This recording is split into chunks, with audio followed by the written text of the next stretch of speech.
If you're sick and tired of hearing excuses from your addicted loved one about why they can't get help, won't get help, don't need to get help, you are in the right place, because today we're going to be talking about exactly how to respond when you run into these roadblocks that your addicted loved one is throwing up left and right. For those of you who are new here, welcome to Put the Shovel Down. My name is Amber Hollingsworth, and I've been helping people and families overcome addiction for more than 20 years now. And for most of my career, I've been helping people who didn't want to get help. The good news is there are ways to turn these objections around and actually make them work in your favor. So in this video, we're going to talk about what are the most common objections, how to think about these objections and frame them in your own mind, and then what to do about it. So here are my top 10 most common objections. See if yours is in this list. If it's not, add it in the comments below, because if you've heard it, chances are someone else has heard it too. Number one, I'm not that bad. I'm not as bad as all those drug addicts in the meeting. I don't need to go to detox. I don't need to go to 90 days of treatment. I'm not like those other people. Those are all different versions of I'm not that bad. Another one that's kind of similar is I can stop on my own. I don't need to get help because I can handle this myself. I don't need to go to meetings. I don't need to get a sponsor. And I definitely don't need to go to treatment. Or how about this one? I don't have time. I don't have time to miss 2 months of work to go to treatment. I don't have time to take off early from work 3 times a week to go to intensive outpatient. I can't be missing work in the middle of the day to attend appointments. Those are all versions of I don't have time. How about I don't want to leave my kids or my family? Such as I don't want to be away from my family for that long. I don't want to be away from my family over the week, over the holiday. My kids need me. My work needs me. My wife needs me. This next one, people won't always say it out loud, but a lot of people think it. And that one is, I'm scared of what other people will think. This one especially happens when you're dealing with someone who's very functional or maybe even highly successful, and their addiction is sort of a big old secret, and coming out of the addiction closet is a very scary factor. How about this one?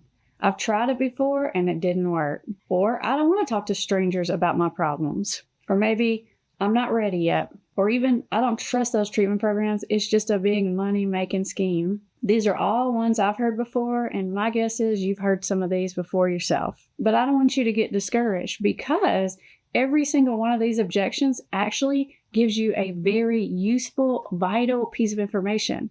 And when you shift your mindset from being frustrated and angry at the person to actually looking for these objections, it's going to change everything for you. You're going to respond totally differently. Totally different. When you hear statements like this, normally you might be thinking something like, yeah, you don't want to be away from your family, but your family needs you to go to get treatment. Or, yeah, it's a lot of money, but, this addiction is costing you more money, or divorce is costing you more money. Or, yeah, you don't want to miss work, but if you don't solve this problem, you're going to get fired anyway. Right? You're going to have all of these comeback statements. Most of those comeback statements are pretty valid, to be honest, but they're not very effective. So even though we're thinking them, we're going to set them aside and put them over into my own personal thoughts I'm not going to say out loud box. Okay? We're going to close the lid on it, and then we're going to talk about those thoughts in our Al-Anon meeting and our recovery group, to our counselor, our therapist, or whoever. But we're not going to say them to our loved one, because, like I said, it's not going to do anything but make your loved one more defensive. And what I want you to do instead is actually look for these objections, because these are key, critical pieces of information which tell you a lot more than you might think. For example, it can tell you where someone's at in their stages of change, and it can also tell you what the underlying real roadblock reason is. Now, I know I just gave you a bunch of examples, but we could probably narrow all of those examples down into 3 kinds of objections. The first category is denial and minimization. So when someone says something like, I'm not that bad, I can stop on my own, or I'm not ready yet, these are all statements that are saying either I don't have a problem or I don't have a very big problem. So I'm not ready to consider getting help options. So in that denial and minimization category, even though you kind of have to start back from square one, the good news is is denial is always solvable. In fact, I would much rather deal with someone who's in denial than someone who thinks I am the worst addict or alcoholic ever and I'm never going to get better because I'm 10 times worse than everyone else. That's a much harder situation to deal with than someone in denial, because if it's really addiction, the unmanageability will continue to show itself until the problem is very evident. Now, there are some things you can do to speed it along, and that's why I want you to watch those videos or even take a look at our online course called The Invisible Intervention. But there are ways of solving the denial issue. Now, let's move on to the second category of objections. That category is called fear and shame. Now, when you hear statements like, I'm scared of what people will think, I've tried it before and it didn't work, or I don't want to talk to strangers about my problem, when you hear statements like that, then it's important to realize that the thing that's holding them back is insecurity. Instead of trying to go head on against these objections, you want to get at the root of the issue, which is this insecurity, this nervousness about what other people are going to think or what it's going to feel like to talk in front of a group or that kind of thing. Keep watching because we're going to talk more about how to deal with that. But before we do that, let's talk about that third category of objections, which is one that I call practical matters. These objections have to do more with logistics. Statements that fall into that category are statements like, I don't have time, or it's too expensive, or I don't want to be away from my family, or even, I don't trust those treatment programs. Those are all practical matters. And the good news is when you run into these are like the last little hurdles, because what it means is someone has come to the conclusion that they have a problem and someone has decided that they need help. They just need some help solving those last little hurdles and being brave enough to take the jump. Now, if you're having trouble figuring out what stage of change your loved one's in or what kind of change talk you should be listening for, then look in the description of this video. I've put a link to my free download about stages of change, change talk. It gives you tons of examples, which will help you to identify where you're at even faster. All right, moving on to the method. How do you deal with these objections? I try to make things easy to remember. So for this methodology, I've come up with a little acronym for you called AIM, A-I-M. And the A stands for assess the category. So those three categories that we just talked about, which is denial or shame and fear or logistical or practical matters, first thing you'll do is figure out which of those categories the issue falls in, because now you know where to put your energy. In the second step, the I stands for identify and acknowledge, as in you want to identify with them and you want to acknowledge the points that they have that are valid. Now, that's not saying that you totally agree with them, but there's probably something in what they're saying to you that you can relate to. For example, you can probably relate to what it would be like to talk in front of a whole group of people about your personal business. Awkward, right? Or you could relate to what it's like to talk to a total stranger about really sensitive matters, or what it would be like to have to miss that much work or have to be away from your family. Those are valid points. Now, I know in your mind, you're thinking they're not valid enough to keep the person from getting help. And you're right. Okay, you're right. But we're not going to say that. Remember, that's over there in that box. Don't forget the box. I know it's trying to come out, so put it back in there. Acknowledging this and identifying with them isn't saying you completely agree. It's just acknowledging that, hey, there's some validity to their concern. And there's almost always some validity to their concern. And the third step, the M in AIM, is move past the hurdle. Yes, that's why you're here. How do you move past the hurdle? Well, when it's one of those practical issues, sometimes it's an issue that you can help brainstorm with the person.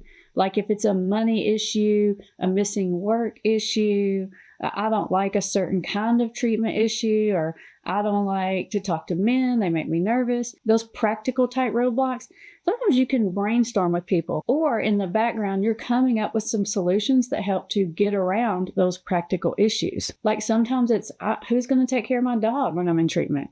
Maybe you can help make arrangements. Maybe you can take care of the dog. You don't have to, if that's not your thing, but maybe you could find someone to help take care of the dog. Or maybe you can help find a treatment program that will fit within their schedule. And sometimes when it's like a thing of missing work, sometimes if people plan it right, they can like take a bunch of PTO days, miss work, go to treatment, and work never even knew.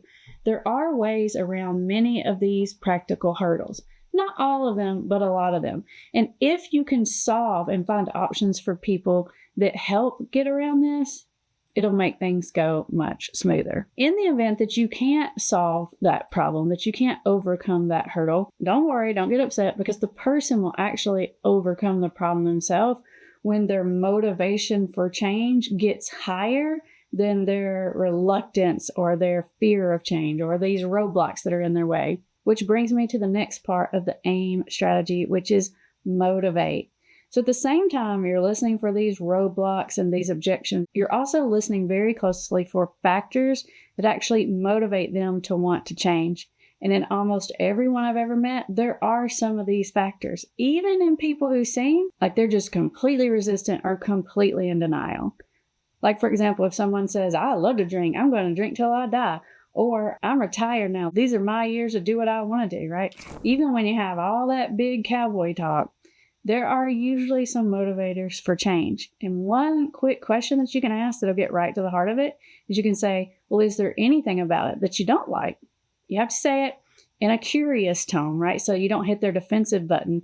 But when you say it in that curious tone, they'll usually give you some, like, well, it kind of makes me feel crappy the next day, or yeah, I don't really like it because sometimes I do things that are embarrassing. They'll give you some things that they don't like about the addictive behavior. So keep a running list of these things, either like in your phone, in a notebook somewhere, as long as it's not going to be found, or just in your head. You want to keep note of their objections and their motivating factors, because in the end, you want to craft your responses around their point of view. Let me give you some examples. Now, sometimes when I get a new person in our strength-based coaching program, sometimes they're super motivated, they're ready to quit, the environment's perfect, and they're like, let's go, what do I do? And we just get right down to business. Other times when I get people in the strength-based program, they have some either like ambivalence about whether or not they want to stop. They kind of do and they kind of don't, which is normal. Or they want to stop, but they have a lot of roadblocks. Usually the big roadblock that's hard for them to overcome when they want to stop is like their environment. Sometimes people are just living in an environment that just isn't conducive to change. Like, for example, if you want to stop living, but you're living with your girlfriend who is also alcoholic. Or like if you want to stop using cocaine, but your best friend is the drug dealer and always hooks you up and always seems to be there to get you more of the drug. When this happens, when people are in that kind of situation where they either have ambivalence about it or they really want to change, but they're not being successful for whatever reason, I consider it my job to just explore those roadblocks with them. When I'm able to just sit with someone as they work through that, they almost always solve the problem, and they almost always sort of knew what they needed to do from the very beginning. They just need the help to talk themselves into it. So when I hear motivating statements, I want to pay really close attention to them. They're like little seeds that you need to nurture and pour water on to get them to grow. And I'll just reflect back to them what they're dealing with. Like recently, I was dealing with a fella who had an alcohol problem, who was living with this girl who also had an alcohol problem, maybe not as bad as his, but still pretty bad. And even though he really wanted to stop, pretty much every night they would end up sitting on the couch, watching Netflix and drinking. And he just couldn't seem to get out of the pattern, no matter how much he promised himself. So when we would have our meetings and he would talk to me about this stuff, I would just reflect that back to him. I would say, wow, you really want to stop? Because I'll just reflect it back to him by saying things like I know you're really motivated, especially because your career is stalled out and you're feeling crappy about yourself and you really, really, really want to get out of this pattern, but you also really care about this girl. And so that makes it hard. When you can reflect back to people like that, they start solving for their own problem. They either say out loud or in their own head, they're like, yeah, you're right. But if I don't get out of this relationship, I'm going to lose everything. They'll solve the problem in their own head. They'll overcome their own resistance. They'll be thinking statements like, yeah, but if I don't solve this problem, I'm going to lose everything. Or if I don't solve this problem, she's going to leave me anyway because I'm a loser and my career's not going anywhere and I can't even pay bills. Other times when I deal with people, it's like they know they need to go to treatment, but they're reluctant because they tried it before and they had a bad experience. Or they tried it before and they did good for a while, but then they fell off the wagon. Or they're just not sure how they will afford it. In my experience, when I just walk alongside people that have this issue, they usually come to the conclusion themselves. They usually come to the conclusion that that's what they need to do and find ways to overcome all of the logistical matters. Most of the time, it's just about getting their courage up. But I will give you this little warning. Sometimes when you're dealing with someone who's in those ambivalent stages or who have those real life logistical roadblocks, you're going to have to work with someone through those phases by letting them try some other things. That's how they eventually come to the conclusion that they need to take the big step, whether that's leave the relationship, go to treatment, get out of the friend group, change a job, whatever that big step is that they're nervous about and they're reluctant about. They'll eventually come to that conclusion, but you have to let them sort of go through that trial and error process. And if you can be a sounding board for them as they go through that process, they'll actually get through it a lot faster. Now, somebody out there is listening to this video and you're thinking, yeah, but Amber, my loved one won't even talk to me about the subject. When I bring it up, they just freak out, or they just say, I don't want to talk about it, or they just shut down or slam the door or leave the room or whatever. Well, guess what? That is an objection, right? And it's telling you something. What's it telling you? It's probably telling you that the topic makes them feel really embarrassed and uncomfortable, which means it falls into the shame and fear category.